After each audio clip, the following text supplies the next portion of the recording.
Pengertian Pancasila sebagai dasar negara.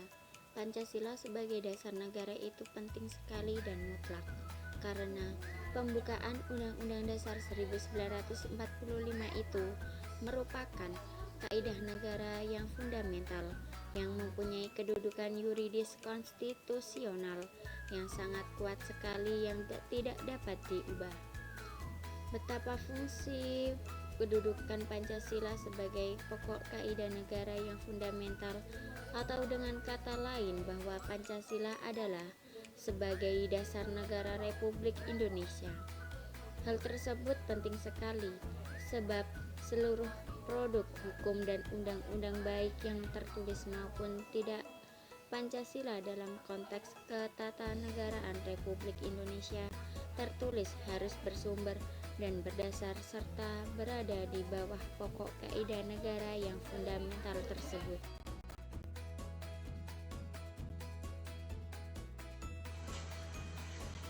Metode pendekatan untuk mencapai Pancasila sebagai dasar negara. Yang pertama, pendekatan yudiris.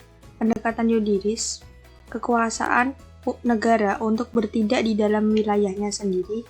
Hal ini mempunyai pengertian bahwa negara tidak hanya mempunyai wewenang atas warga negaranya, akan tetapi semua orang asing dan harta bendanya yang berada di wilayah tersebut.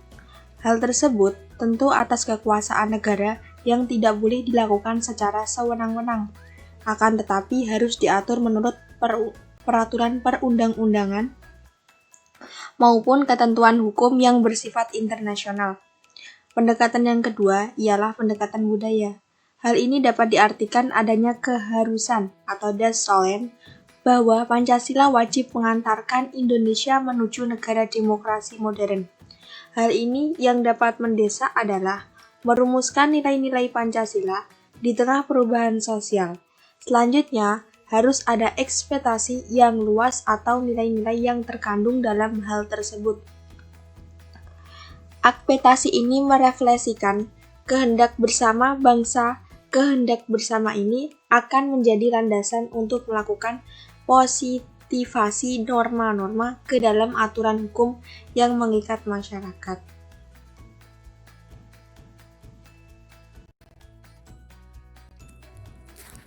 Assalamualaikum warahmatullahi wabarakatuh. Perkenalkan, nama saya Fitria Nurul Husna dari kelompok 2. Di sini saya akan melanjutkan presentasi, yaitu membahas tentang langkah-langkah mendudukan Pancasila sebagai dasar negara. Langkah pertama, mengakui dan melaksanakan jaminan hak asasi manusia dan warga negara. Langkah kedua, menerima dan menerapkan dan pembatasan kekuasaan. Langkah ketiga, menghormati dan menegakkan hukum yang berlaku. Langkah keempat, menghargai dan mentaati putusan kekuasaan kehakiman yang merdeka berdasarkan pasal dan undang-undang.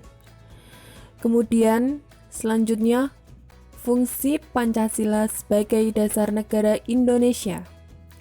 Yang pertama, pada hakikatnya, Pancasila adalah sumber dari sumber segala hukum atau tertib hukum. Yang kedua, Pancasila bersifat sosiologis. Dan yang ketiga, Pancasila bersifat etis dan filosofis.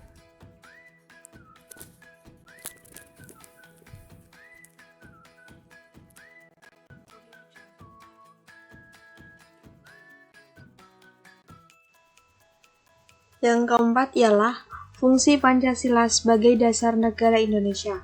Yang pertama, sesuai dengan pembukaan Undang-Undang 1945 yang pada hakikatnya Pancasila adalah sumber dari segala hukum atau tertib hukum, sebagaimana yang telah dijelaskan dahulu, memberikan pengertian bahwa Pancasila mempunyai fungsi yang bersifat ketatanegaraan. Fungsi Pancasila yang kedua ialah Pancasila bersifat sosiologis.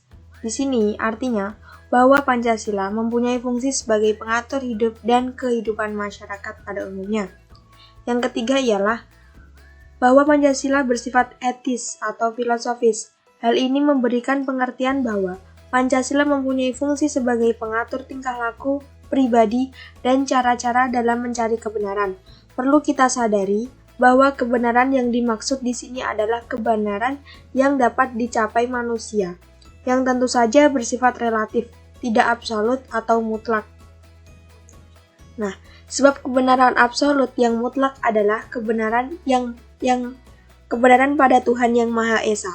Karena dalam mencari kebenaran dalam Pancasila sebagai philosophical way thinking atau philosophical system, tidaklah perlu sampai menimbulkan pertentangan, pertikaian, dan permusuhan. Masyarakat Indonesia dalam membudayakan nilai-nilai Pancasila sebagai dasar negara. Pembudayaan nilai-nilai Pancasila itu tidak sekedar memahaminya saja, namun harus dihayati dan diwujudkan dalam pengalamannya oleh setiap diri pribadi dan seluruh lapisan masyarakat, agar dapat menyembuhkan kesadaran dan kebutuhan, mempertajam perasaan, meningkatkan daya tahan, daya tangkal, dan daya saing bangsa, yang semuanya itu pada sikap tanggap dan perilaku masyarakat. Pembudayaan nilai-nilai luhur Pancasila perlu diupayakan pada berbagai kelompok masyarakat, baik dari kelompok profesi seperti tenaga kerja, notaris, guru, dan pengacara, sedangkan kelompok fungsional seperti wanita, pemuda, dan lain sebagainya.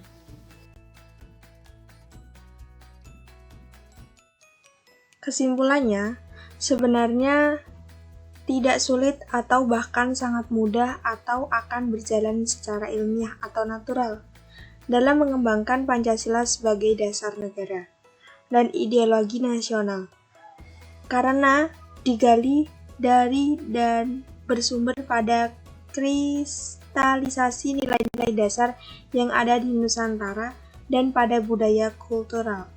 Implementasi ke arah itu cukup memadai dalam hubungan dengan belum cukup memadai pemahaman implementasi dari sementara kalangan masyarakat bangsa Indonesia terhadap Pancasila sebagai dasar negara dan ideologi nasional.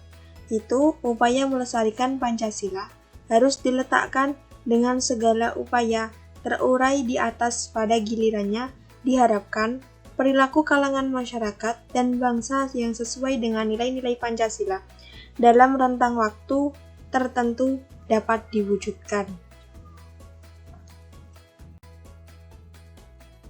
Sekian dan terima kasih. Maaf bila ada salah kata. Wassalamualaikum warahmatullahi wabarakatuh.